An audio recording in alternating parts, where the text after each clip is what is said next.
सबको जय मसीह की। मैं जसपाल एक बार से फिर आप लोगों के सामने आज का वचन लेकर उपस्थित हूँ मॉर्निंग डिवोशन में। आज का मेरा टॉपिक है प्रार्थना। आप लोग मेरे साथ निकाल सकते हो भजन संहिता 17:1। हे यहोवा परमेश्वर, सच्चाई के वचन सुन, मेरी पुकार की ओर ध्यान दे, मेरी प्रार्थना की ओर जो निष्कपट मुंह से निकलती है कान लगा।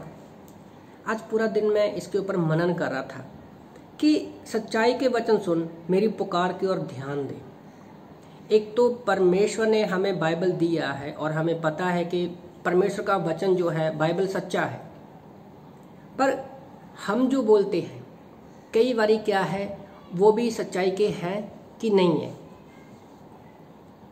जैसे हम लोग कई बार क्या होता है, हमें अपने विश्वासी लाइफ में जीवन की कई सारी परिस्थितियों से जाना पड़ता है। कई लोग हमारा विरोध करते हैं, हमारी गलती ना होने के बावजूद भी हमें गलत ठहराया जाता है। तो उस समय आप क्या प्रार्थना करोगे? उसी समय तो असली आपकी परीक्षा में होती है कि जब आपके ऊपर कोई समस्या परेशानी आती, आप गलत नहीं हो पर फिर भी आपको गलत ठहराया जा रहा है, तो आप परमेश्वर के सामने किस स्वभाव से प्रार्थना करते हो? प्रार्थना बहुत तरह की होती है, पर आज एक होता है कि खरे मन से प्रार्थना करना। क्या मैं खरे मन से सचमुच प्रार्थना करता हूँ कि नहीं करता हूँ? आमतौर पर याद रखो, अगर हम अपने विश्वासी जीवन में कमज़ोर हैं, अगर हम सही हैं, तो सामने वाला हमें गलत ठहराता है, तो याद रखो हम उस पर क्या है पलटवार करते हैं। हम प्रूफ देते हैं कि हम सही हैं, तुम गलत हो। संसार में यही तो होता है। हम जब सही हैं, सामने वाला हमें गलत ठहराता है तो हम उसका विरोध कर सकते हैं, ये हमारे स्वभाव में है। पर दाऊद यहाँ पर ऐसा नहीं करता है। दाऊद के पीछे साउल पड़ा हुआ है उसको मारने के लिए, पर वो उससे कुछ ना बोलकर जो गुस्सा वो उसके ऊपर निकालना चाहता है, वो सारा गुस्सा कहाँ निकालता है? परमेश्वर के सामने अपने दिल की बात खोलकर करता है, अपने मन की बात खोलकर करता है।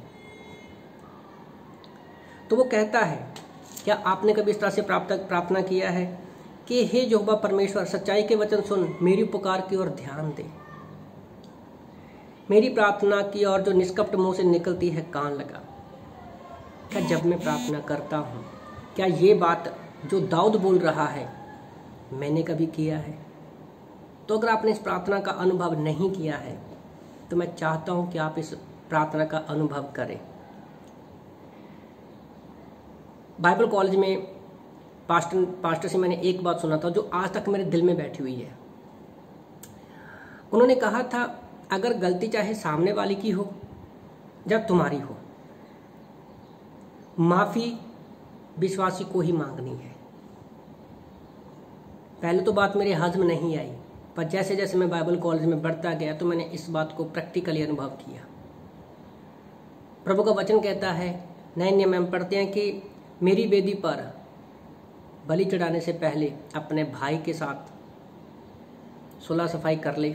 अगर जाने अनजाने में उससे कहीं तुम्हारा झगड़ा तो नहीं हुआ, कहीं जाने अनजाने से तुम्हारा जो है किसी का दिल तो नहीं दुखा। क्योंकि परमेश्वर को हमारे बलिदान क्या चाहिए? प्रार्थना करने में अगर हमारा मन साफ नहीं है, हम अपने पापों के लिए क्षमा नहीं मांगते हैं, तो हमारी प्रार्थना का उत्तर नहीं आएगा। इसलिए जब हम प्रार्थना में जाते हैं, हमारा कैसा भी विरोध क्यों ना हो, सबसे पहले अगर हमारे मन में कड़वाहट है किसी के प्रति, आप सही हो, तो हम भी दाऊद की तरह, इस वचन की तरह बोल सकते हैं कि परमेश्वर तू हमारी निष्कपट प्रार्थना पर ध्यान दे और कान लगा। और परमेश्वर प्रार्थना सुनता है। ज़्यादातर भजन जो दाऊद ने लिखे हैं वो गुस्सा उन लोगों पर निकालने की बजाय परमेश्वर के साथ अपने दिल की बात खोलकर करता है। और ये एक अच्छे विश्वासी का प्रतीक है, एक आत्मिक व्यक्ति का प्रतीक है। तो छोटे से मैसेज से मैं आप लोगों को उत्साहित करना चाहता हूँ, एक ही वचन से, कि जब हम पवित्र आत्मा में रहते हैं तो भजन संहिता 17:3 के बी पार्ट